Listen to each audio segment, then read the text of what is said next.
Haleluya. Pastor, ini kan tahun 2020, banyak orang bilang ini kan tahun modern. Nah, apakah masih relevan sih dunia roh, setan-setanan itu apakah masih relevan dengan Justru tambah tahun tambah maju teknologi, kerja setan itu luar biasa. Nah, zaman dulu setan itu di pohon-pohon, sekarang setan di jalan-jalan. Bahkan ada yang setan berwujud manusia. Bahkan sekarang itu udah, kalau zaman dulu kan hipnotis dengan kekuatan batin jarak jauh. Sekarang bisa hipnotis pakai namanya WA. Dan bisa pakai telepon. Jadi sekarang ini perkembangan kekuatan mistik itu tambah luar biasa. Karena kan semua kekuatan gaib, kekuatan mistik itu menggunakan gelombang otak. Yang disebut kekuatan batin itu adalah gelombang otak, gitu loh. Dan itu hubungan dengan alam bawah sadar, otak kecil, gitu loh. Jadi kalau kita perhatikan gimana perkembangan kemajuan okultisme sekarang, bukannya tambah zaman modern tambah berkurang, enggak, tambah hebat. Zaman dulu dukun kan tertentu. Di desa ada 2 atau 3 maksimal 5 dukun. Dan sekarang dukun di internet banyak. Bahkan mengiklankan diri di koran-koran ini sekarang ini. Kalau zaman dulu kan beda dengan zaman sekarang. Waktu dulu sebelum saya bertobat, yang namanya dukun itu adalah seorang yang punya kekuatan, kemampuan supranatural. Dan itu dibuktikan dari pertarungan, kebisaan, dan menunjukkan kesaktian dulu. Dan tidak ada namanya edit kamera. Tidak ada editan, tidak ada. Karena zaman itu semua manual. Nah, zaman sekarang sudah pakai internet, dukun palsu sama dukun asli susah bedain. Tapi sama-sama setannya juga. Yang satu setan beneran, yang satu setan berwujud manusia itu. Tapi setan di sini kan ada dukunnya dukun ilmu hitam ya. Maksud saya itu dukun ilmu hitam. Oke. Nah, ini ada fenomena, Pastor. Ada seorang wanita. Seorang wanita ini bertanya kepada kita waktu Pastor kemarin itu khotbah di gereja kami, tapi belum sempat terjawab. Nah, dia mengatakan begini, sejak dia usia SMA lah ya, SMA dan masuk kuliah, dia sering mimpi disetubuhi oleh roh jahat. Dia mengatakan spesifik, disetubuhi genderuwo, katanya seperti itu. Saya tidak tahu bisa nunjuk itu genderuwo dari mana, tapi apakah ini memungkinkan? Bisa terjadi. Kalau itu kebanyakan berhubungan dengan rumah. Berarti rumahnya dulu adalah tempat pembunuhan. Yang dibunuh laki-laki. Nah, biasanya itu bukan roh orang mati, itu roh setan menyamar, karena ada darah menuntut, disitulah ada mitos. Dan setan menggunakan itu menjadilah genderuwo. Nah, genderuwo itu kan tinggi besar, hidungnya besar, rambutnya panjang-panjang, gigi besar-besar. Dan orang yang merasa disetubuhi hubungan dengan genderuwo, itu masuk ke alam namanya alam bawah sadar, halusinasi. Jadi roh jahat itu berhubungan selalu dengan alam bawah sadar. Nah, alam bawah sadar ini berhubungan dengan alam halusinasi. Nah, tapi ingat ya, tidak semua okultisme itu berhubungan dengan halusinasi. Sebagian ada halusinasi. Karena tergantung tingkat konsentrasi dan level orang yang mempelajarinya. Berarti itu ada yang tipuan, ada yang benar-benar memang itu karya roh, benar-benar ada. Nah, di dalam kasusnya ini disetubuhi bertahun-tahun, itu apakah benar atau halusinasi? Kalau bertahun-tahun itu kebanyakan halusinasi. Karena kalau sampai itu betul-betul disetubuhi roh dan dia hubungan dengan genderuwo benar, itu kan daya tahan tubuh manusia itu punya batas. Dan itu menyerap energi. Itu maksimal 5 tahun pasti selesai, lewat. Kalau tidak meninggal, gila. Yang jadi pertanyaan, dia gila enggak? Nah gitu loh. Ada gangguan mental katanya. Dia sudah mulai kena, kayak banyak dokter mengatakan dia itu waham. Dijelaskan, dikatakan, orang tua saya ceritain enggak ada yang percaya. Saya dibawa ke dokter, dokter mengatakan saya itu waham atau gangguan mental. Nah, seperti itu, Pastor. Nah, kalau itu bisa terjadi. Karena kalau sampai 5 tahun itu pasti ada gangguan mental atau mati. Karena energi manusia kan ada batasnya. Di dalam penyerap itu kan waktu berhubungan dengan genderuwo itu menyerap energi. Maka dulu sebelum bisa bertobat namanya negatif. Nah, ini Padahal orang ini rajin ke gereja awal-awalnya, tapi setelah sekian lama sudah tidak pernah lagi ke gereja. Banyak orang yang mengatakan, "Loh, yang penting kan percaya Yesus sudah nggak mungkin bisa kena yang gitu-gitu." Apakah benar, Pastor? Percaya Yesus tidak bisa kena yang gitu-gitu? Kalau orang itu percaya Yesus, bertobat lahir baru mengalami fase tidak bisa kena yang hitam. Yang jadi pertanyaan, dia sudah lahir baru belum? Karena yang untuk tahu kelahiran baru itu hanya Tuhan dan dirinya. Nah, sekarang langkah langkah perbaikannya seperti apa? Kalau sudah terjadi, apa yang bisa dilakukan supaya terbebas? Pertama, pemutusan hubungan. Karena itu berhubungan dengan ikatan batin. Ikatan batin roh namanya. Nah, roh harus dihadapi dengan roh, artinya diputuskan batinnya. Yang kedua, doa pengusiran roh di tempat lokasi. Pertama awal dia di hubungan dengan gendruwo. Nah, itu biasanya tempatnya itu tempat pembunuhan. Memang mereka menyadari, keluarga ini menyadari bahwa dulu itu ada semacam kuburan di daerah situ. Apakah itu berpengaruh juga, Pastor? Bisa terjadi. Kuburan katanya orang penting. Bisa terjadi. Oh, berarti itu di pemutusan dan kemudian didoakan di area tersebut. Ya, saya harap yang bersangkutan dapat menyaksikan acara ini sehingga tahu tuh langkah apa yang harus dilakukan begitu. Nah, ini sekarang yang kedua. Ada juga pertanyaan yang mengatakan begini. Keluarganya adalah keluarga yang menganut pesugihan. Jadi keluarga ini menganut pesugihan dan anak cucunya melarat. Sudah percaya Yesus, tetapi tidak ada peningkatan di dalam faktor ekonomi. Ya, karena menurutnya rezekinya disedot semua sama nenek moyangnya. Nah, sebenarnya pada waktu pemutusan atau ibaratnya pelepasan daripada hal itu, apakah bisa rezekinya kembali atau rezeki yang baru atau seperti apa? Sebenarnya itu banyak doa pelepasan tapi belum lengkap. Kebanyakan doa pelepasan, ya kebanyakan dilakukan hamba-hamba Tuhan, itu kurang lengkap. Tapi ada yang lengkap juga karena tahu hal ini. Tapi tidak semua hamba Tuhan tahu. Nah, makanya saya beritahu. Jadi ada sebagian hamba Tuhan yang tahu, ada sebagian tidak tahu. Kebanyakan kita dalam doa pelepasan itu mematahkan kutuk keturunan. Setelah mematahkan kutuk keturunan, yang kedua adalah mematahkan kutuk yang berhubungan dengan okultisme. Nah, dan yang ketiga, ikatan kutuk yang berhubungan dengan kedagingan, yaitu perzinahan. Terusan karakter-karakter tabur tuai dari nenek moyang, itu kategori kutuk keturunan ya. Tapi juga karena ikatan masa lalu. Nah, itu ada dua pemutusan di situ. Tetapi yang jarang dilakukan adalah mematahkan kutuk masa depan. Wah, ini saya baru pertama kali mendengar ini, Pastor. Kutuk masa depan. Gini ya, Tuhan menciptakan manusia segambar serupa pada hari yang ke-6. Nah, dan pada hari yang ke-6 pula, Tuhan memberkati manusia. Beranak cuculah dan kuasai bumi. Dan hari yang ke-7, hari Sabat. Oke. Tuhan berfirman, memberkati manusia. Beranak cuculah, kuasai bumi. Lawan dari Tuhan adalah setan. Jadi sebenarnya setan itu Tuhan memberkati, setan mengutuk. Betul. Lawannya aja.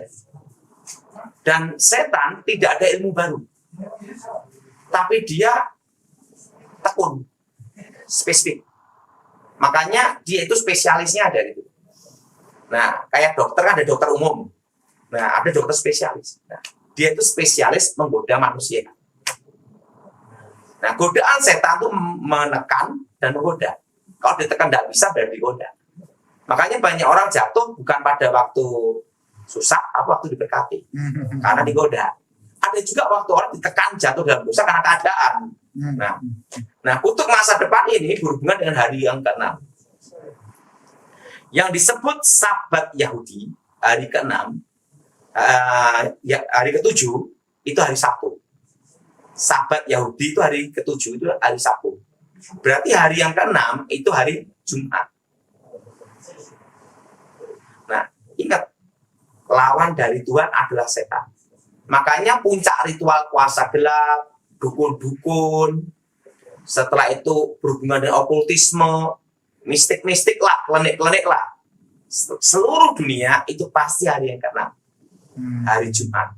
Kalau Tuhan memberkati hari yang ke-6, demikian setan mengutuk manusia dengan hari yang ke-6 juga. Artinya mengikat kutuk masa depan. Nah, kutuk masa depan itu gimana? Nah, ingat, waktu doa pemutusan, orang itu bertobat percaya Tuhan Yesus. Diputuskan kutuk keturunan dan dosa keturunan. Karena ada itu. Diputuskan. Setelah itu pemutusan hubungan dengan okultisme. Nah, tapi tidak pernah berpikir untuk memutuskan perjanjian hari yang ke-6. Padahal itu yang penting sekali. Sehingga pada waktu dia bertobat, setan nyerang dia tidak bisa. Tapi dia punya hak atas masa depan. Sehingga waktu dia bertobat, kerja apapun bangkrut habis. Karena masa depannya masih di tangan setan. Nah, kadang orang berpikir kasus ini sama dengan kasus Ayub, beda. Ayub itu tidak ada perjanjian setan. Tuhan menguji, Tuhan mengizinkan, iblis mencobai. Kasusnya beda. Jadi kalau kita lihat kasus ini beda. Nah, kalau kasus ini adalah kutuk. Nah, kutuk ini harus diputuskan. Caranya memutuskan kutuknya itu seperti apa? Apa bisa dilakukan sendiri atau harus hamba Tuhan? Hamba Tuhan itu hanya membantu. Sebenarnya dalam doa pemutusan kutuk adalah nomor satu adalah diri orang tersebut. Hamba Tuhan itu hanya membantu. Nah, doa pelepasan bisa dilakukan sendiri. Nah, doanya itu seperti ini. Di dalam nama Tuhan Yesus, segala perjanjian setan atas hidupku, keluargaku, masa depanku. Nah, arti masa depannya adalah perjanjian hari yang ke-6, ritual itu. Kami putuskan, batalkan dalam nama Yesus. Darah Yesus hancurkan segala kutuk masa depan. Supaya setan tidak punya hak atas masa depan ini. Karena orang yang pesugihan itu mengambil rezeki anak cucu. Nah, rezeki itu bicara tentang apa? Masa depan. Orang rajin sama orang pandai, kalahnya lawan hoki. Nah, kalau hokinya tidak ada, ya habislah. Nah, hoki ini bicara tentang apa? Masa depan. Nah, makanya harus diputuskan dulu dalam nama Yesus. Dan hoki itu di tangan Tuhan. Nah, itu. Waduh, berarti tidak sedikit orang Kristen yang tidak mengerti hal ini. Maksudnya intinya banyak orang Kristen yang nggak mengerti hal ini, sehingga orang itu di tengah perjalanannya ikut Tuhan itu kecewa loh, Mas. Karena gini ya, yang tahu rahasia ini adalah bekas setannya. Ya. Karena yang tahu tentang setan adalah yang pernah ke dunia setan. Nah, kebetulan sebelum saya bertobat, saya tuh mau 9 tahun sudah di dunia setan. Dan hampir jadi setan. Jadi saya tahu dunia saya. Nah, jadi untuk memutuskan ini harus ada putuskan perjanjiannya dulu. Maka banyak kejadian. Suatu kali saya pernah diminta tolong. Nah, ada orang mau bertobat. Dia takut gimana nanti bisnisnya semua. Karena dulu sebelumnya dia minta pengarisan. Nah, kalau saya bertobat, ini pasti habis. Ingat, dia tidak tahu bahwa berkat itu bukan dari setan. Setan itu tidak bisa mencetak. Apa yang membedakan setan dengan Tuhan? Itu ada. Tuhan itu menciptakan yang tidak ada menjadi ada. Kalau setan tidak bisa menciptakan yang tidak ada menjadi ada. Itu beda. Nah, yang kedua, setan itu hanya bisa mengolah saja. Ini diolah jadi apa? Ini diolahkan sini, ini diolahkan ini. Tetapi untuk mencipta itu tidak bisa. Makanya kalau ada orang berkata orang bisa kaya sama setan, nah itu enggak. Itu diambil rezeki anak cucunya dipindah orang tuanya. Maka Alkitab berkata setan itu pencuri. Makanya dukun itu tidak mau minta kaya sendiri. Karena dia tahu rezeki anaknya misalnya Gojek. Mau mati pun jadi Gojek dia. Dia tahu sampai batas di situ. Makanya dukun itu tidak akan meminta untuk dirinya sendiri. Nah, kembali, kalau yang sudah minta pesugihan kemudian bertobat, langkah apa yang harus dilakukan supaya selamat, ya termasuk harta yang sudah dimiliki? Ada 2 pemutusan. Pemutusan perjanjian. Nah, 2 pemutusan perjanjian itu seperti ini. Di dalam nama Tuhan Yesus, segala perjanjian setan atas hidupku, keluargaku, masa depanku. Kami batalkan, putuskan, hancurkan dalam Yesus. Darah Yesus bebaskan.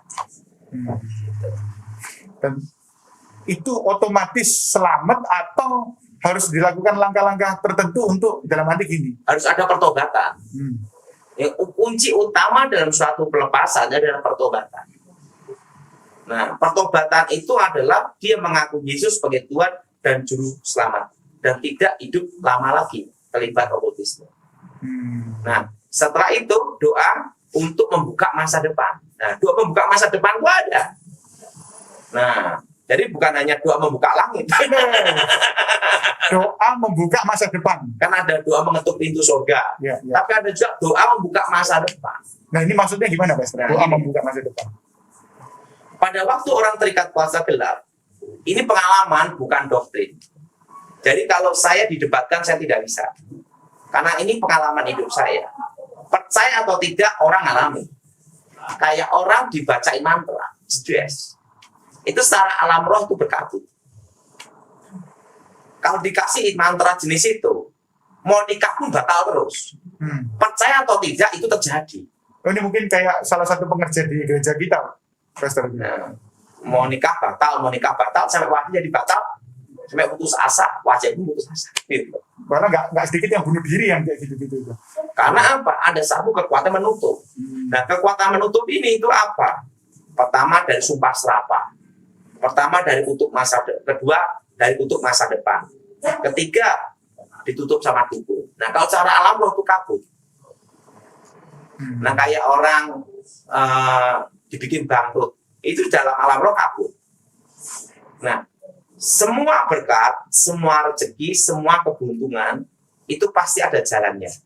Nggak usah banyak-banyak. Orang jadi pegawai negeri aja, jalannya harus apa? Lulus SMA minimal. Syarat. Betul? Betul. Orang buka toko pun harus pinggir jalan. Nggak mungkin di puncak gunung. Siapa yang beli? Orang bikin pabrik pun harus ada jalannya. Nggak bisa terbang lompat kan? Bahwa segala sesuatu ada jalannya. Demikian semua masa depan keberuntungan pasti ada jalannya. Nggak tiba-tiba uang dari langit turun ke bumi kan? Nah, jalan inilah yang ditutup kekuatan mistik, kekuatan gaib. Nah, inilah yang harus dibuka. Nah, cara doanya itu darah Yesus buka jalan berkat. Darah Yesus buka masa depan. Karena jalannya ditutup. Alkitab berkata, dia buka jalan saat tiada jalan. Artinya memang jalan itu ada gitu loh. Ya. Memang banyak orang ini memperdebatkan hal yang seperti ini karena ini tidak diajarkan di sekolah teologi, sekolah Alkitab, hanya bisa berdasarkan pengalaman dan orang-orang yang pernah menekuni di bidang, malah di bidang sebaliknya, malah jadi dukunnya, baru tahu. Kalau kebetulan kan saya sebelum bertobat, usia 9 tahun, saya diajar untuk bunuh orang. Jadi masa kecil saya ini, ya setan semua. Nah, jadi sejak kecil itu nenek saya ngajarin bunuh, cara nyantet orang, cara ngerjain orang, cara bikin orang mati pelan-pelan. Nah, saya sejak kecil diajar untuk membunuh. Nah, kadang orang tuh bertanya sama saya, sebenarnya cita-citanya Pak Daud sebelum bertobat itu apa? Nah, kadang orang waktu anak-anak kecil punya cita-cita ingin jadi dokter, ingin ada yang jadi pendeta, ingin jadi pengusaha, ingin jadi polisi. Kan semua anak kecil rata-rata cita-cita seperti itu. Kalau tahu cita-cita saya, pasti kamu ketawa. Saya tidak ada cita-cita ke situ. Umur 9 tahun saya dilatih. Latihan fisik, bela diri, semua sehari semalam itu saya dilatih. Setiap hari 6 jam. Dari koprol, dibanting, terus latihan-latihan berat. Terusan tidak boleh tidur di bawah jam 12 malam. Jadi setelah jam 12 malam boleh tidur. Jam 3, jam 3:30 pagi udah latihan. Nah, waktu kecil itu saya ingin punya cita-cita dalam hidup saya. Lepas dari tempat itu aja. Kapan selesainya? Itu waktu yang saya tunggu bertahun-tahun. Karena setiap hari latihan.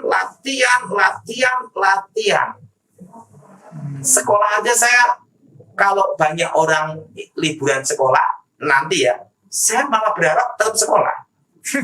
Karena apa? Kalau saya libur, latihan tambah berat. Minimal kalau sekolah tuh ada waktu libur gitu loh.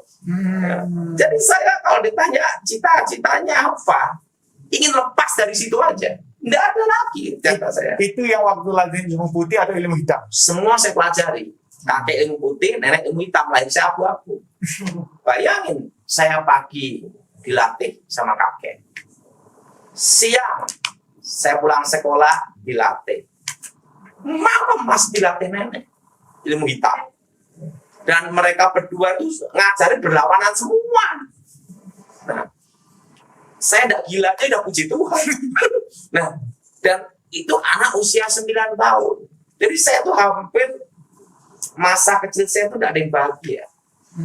Usia 9 tahun udah lihat setan, udah ketemu setan. Nah, jadi kalau ditanya cita-citanya apa? Cita-cita sekarang ini sudah terkabul, jadi orang bebas. Saya bisa pelayanan, bisa keliling. Saya tidak ingin punya ambisi kita mau jadi pendeta terkenal, mau jadi dokter. Dari kecil tidak ada. Karena saya sudah merasakan bagaimana hidup di situ gitu loh. Nah, ada satu kata-kata dari guru saya. Sebelum bertobat ya, guru saya ngomong gini. Kamu di sini jangan berpikir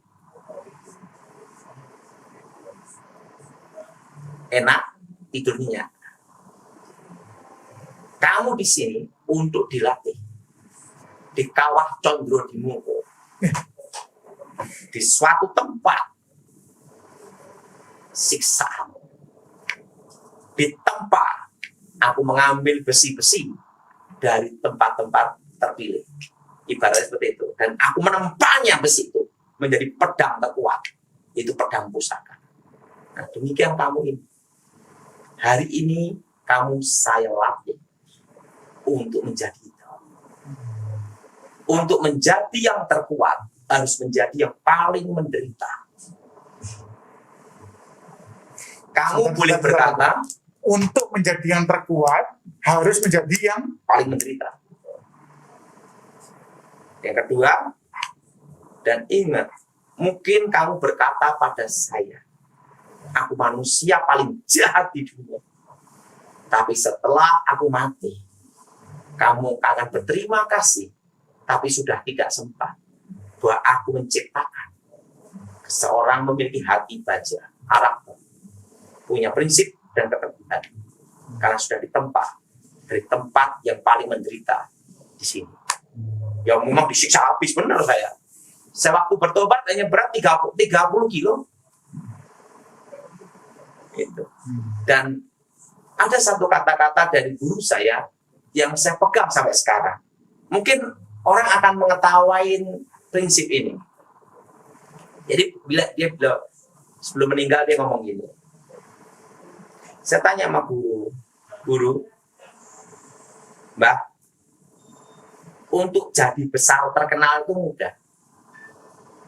Tapi mempertahankan supaya terkenal dan besar itu yang susah. Apa yang harus saya lakukan dalam hidup ini kalau aku keluar dari tempat ini? Karena cita-cita saya dalam hidup saya keluar dari tempat itu aja doang.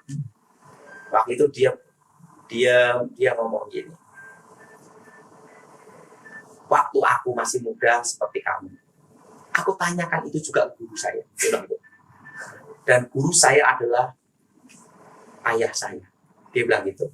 Berarti kakek canggah saya. Canggah. Di atas buyut. Dan dia jawab ini, dan aku menjawab ini juga ke kamu.